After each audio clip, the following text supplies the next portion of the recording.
As sorti Barthélémy Dias bi tey jii ak point yu bari yi nga xamante ni traité na ko lan nga xalaat ci sorti Barthélémy Dias bi. Barthélémy Dias point yu bari yi nga xamante ne évoqué na ko moom ci jëmmam benn rek moo ko ci intéressé muy mairie de Dakar te man mii tamit benn boobu rek moo ma ci intéressé muy mairie de Dakar lan moo tax loolu Barthélémy Dias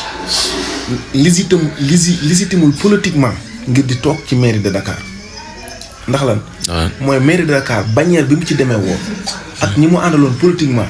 ba askanu Dakar wi jox ko mairie bi donte ni mandat bi 5 ans la waaye bu ñu ko calculer politiquement dañuy xam ne maanaam waratu la wéy di nekk foofu ndax li taxoon ñu jox ko moom nekkatul ci loolu. mooy lan maanaam mu liggéey Dakar wala sax li nga xamante ni moo taxoon ñu fal ko muy ku mel ne Ousmane Sonko ak politique bi mu doon incarné ànd ak moom buux ko ba ñu fal ko ci mairie Dakar mu daal di ñëw daal trahir loolu yëpp kon da ngay gëm ni dafa trahir Dakar waaye te loolu mën naa ko layal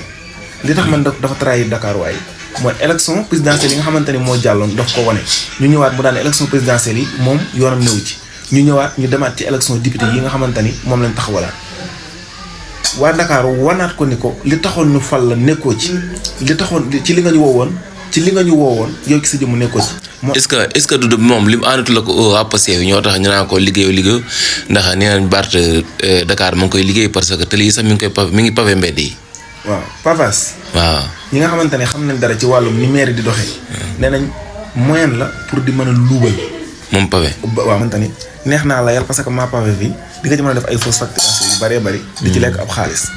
waaye xaalisu Ndakaaru ak ni mu toll ay milliards ñu jox la ko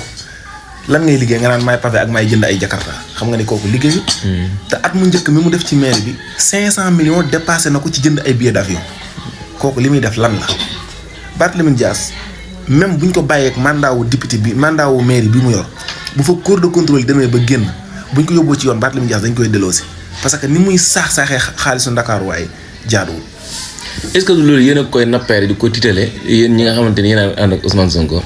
maanaam Pastef Moussa Bart parce que damay dégg bi seete ngeen ko ngeen koy waxu contrôle te ñu gis ni Sénégal Barthélémy Dias dong doonu fi maire daanaka loolu la ñu koy nappe di ko titale wala. Barthélémy Dias donc doonu fi maire waaye Barthélémy Dias mooy maire bi nga xamante ni budget bi muy seere am na ministère yoo xam ne sax moom moo leen ëpp budget. dafay seere lu toll ci 50 et quelques milliards.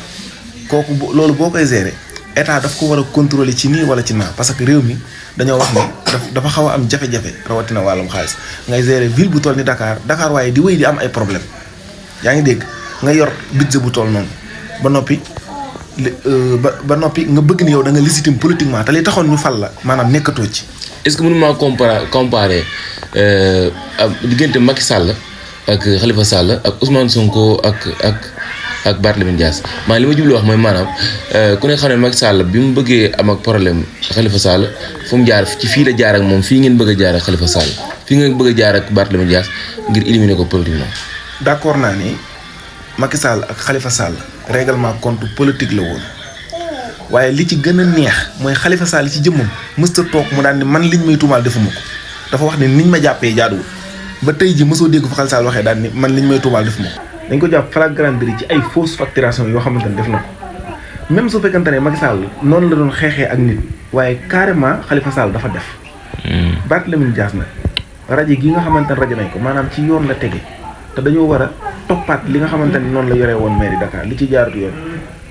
ñu tegaat ko ci yoon xam nga lan moo tax. parce que ñi nga xamante ne ñoom ñu àndaloon ñooñu di woote jubal jubbanti bu mu demee ba jël maire Dakar daf leen a épargne parce que boobu foofu nga war a xamante rek Barthélémy Dias nekk def lu jub. moo tax maanaam ñu war ko contrôler man foofu laay waxee.